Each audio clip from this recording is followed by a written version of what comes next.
Terry, to have a guy come in and spot start and perform the way that Daisuke did, how much of a boost does that give the group? Well, it's a tremendous lift to everybody because, number one, we all know he wanted to pitch and we wanted to start. And to have him come in and do the job he did when he has not been lengthened out basically at all. But it tells you the kind of heart he's got. I mean, he knows we needed help. He knows our bullpen a little thin after what we've gone through here this week and gave us a tremendous outing.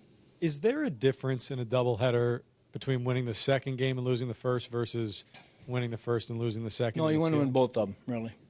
But is there a difference? Is the room feel any different coming off a win like that? Well, we got, again, with what's happened, we're not, we realize we're not hitting, we're not scoring runs, and we're not driving in runs. And when you can win a game and you get a big hit, Ruben got a tremendous big hit for us. It's a lift. And anytime it's a lift. And we've got, Pittsburgh's coming in, they're playing great.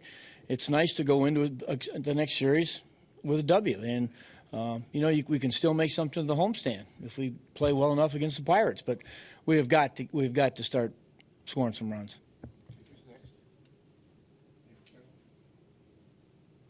So you guys make a move with Eric Young or something going on with Eric Young? There may be with Eric Young. We haven't made a move with him, no. Okay. He was unavailable today. We're going to have him checked in my decision, Kev. I mean, I made the decision to until we get him looked by a doctor when the game's over today. If you bring up another outfielder, Barry did a nice job for you today too in that game. Would you figure on rotating more outfielders, or are you still in the same? Well, I think what you got to look at is the balance of your bench right now more than anything. And I'm not as concerned about who's in the outfield as I am to make sure we've got some weapons that come off the bench on either side of the plate that can do some damage, because it's you get lopsided on your bench, which can happen sometimes, and it just sets up the other team's bullpen. Or just with Young, what exactly is it, and when did it flare up? It's his leg, and it flared up last night. He came in early today and got treatment, and then during the first game we had a conversation, and I didn't think it was necessarily in the best interest of Eric or us to take a chance on having him hurt that any further. And his game is his legs, so I certainly didn't want to take a chance on. I told him I might, the worst case scenario is we takes us 2 weeks to get you back instead of 6 or 8. Can you talk about Daisuke's pitching more? There's a pitch count limit, 100, but no, he didn't. It was no limit. No limit? No limit. No, that's why I say you mentioned something around here and it's etched in stone. That's not what happened. Dan said he could probably go around 100. So when he got near there, he gave us exactly what we wanted. He got us to the 7th inning, which is what we wanted him to do, and so we thought he was done. How about his pitching? Looks like his slider is good, fastball is good. Can you talk about his? I'm not ever worried about Daisuke. Daisuke knows what he's doing. I mean, you saw, and that was the perfect example of that was the bunt by the pitcher. He got ahead of him, and he does what every pitcher's told to do, and that's throw the ball up here, see if they'll follow it off, which he did. I mean, he knows. Believe me, there's one guy that I'm not worried about on the mound, it's him. Roger.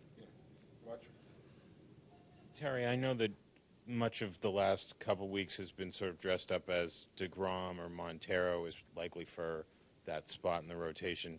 Is there a scenario where it could be Daisuke? Raj, I would have to say right now, probably not at the moment. Only because he's been so good, valuable for us in the bullpen. I mean, I've asked this guy to do everything out of that bullpen that you could possibly ask anybody. If he's pitched in the 5th inning, he's pitched in the 7th inning, the 8th inning, and the 9th inning. We know he can give us length if we need. If you need somebody to go give you 2 or 3, he can do it. Never says boo. Takes the baseball, gets himself ready, and pitches. And it's a tremendous example for those young guys that are down there to how he gets ready. You had Davis come in Duda come in and pinch hit. I was out of players. I was out of players. Yes. Is there any kind of psychological aspect to what's going on with him, and is it possible that it could be exacerbated by having Davis in the other dugout tomorrow? Well, Roger, I think anytime you're in a slump, it's mentally exasperating. There's no doubt about it. These guys are professionals. They take great pride in what they do in their trade. They're very, very good at it.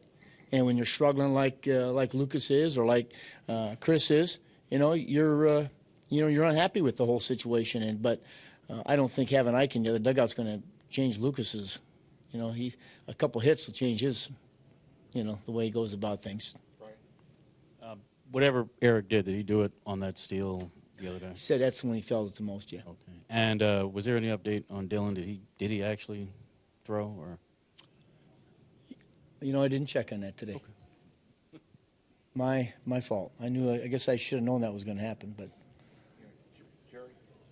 Terry, what went into the decision to pitch Mejia both games, and is this a bigger test for him than the 3 straight game test you've been talking about, or back-to-back games you've been talking about for a couple weeks? Well, I'll give Henry all the credit. We went to him. Dan went to him, early in the second game, called him, said, "Are you going to be available?" And he said, "I'll be ready." And so it's a credit to him because I was between games. I was trying to get the lineup written and get some you guys taken care of, and so I didn't have a chance to talk to him. But he's the one who wanted to go out there and pitch. Now that means I would doubt we'll use him tomorrow, but he might. He may come up tomorrow and feel like $100. You never know. But certainly, I think this says a lot that he's healthier than. He's starting to realize that he can bounce back, that he can do more than what he first thought last week. Terry, you talked a couple of days ago about anointing an 8th inning guy at some point this season.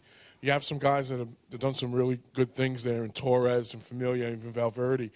Do you still want to look at maybe making it 1, or is this committee kind of working even better than you thought it would? Well, you like to make it 1 if you can, Rich. Again, I think it makes everybody comfortable. But right now with what has happened the last couple, even today, both innings, they had a left-hander leading off the inning. We got 2 guys that do a good job getting lefties out, so you let them start the inning and then fill in after that. But again, ultimately, I think you just look at the big picture of what we're trying to do here.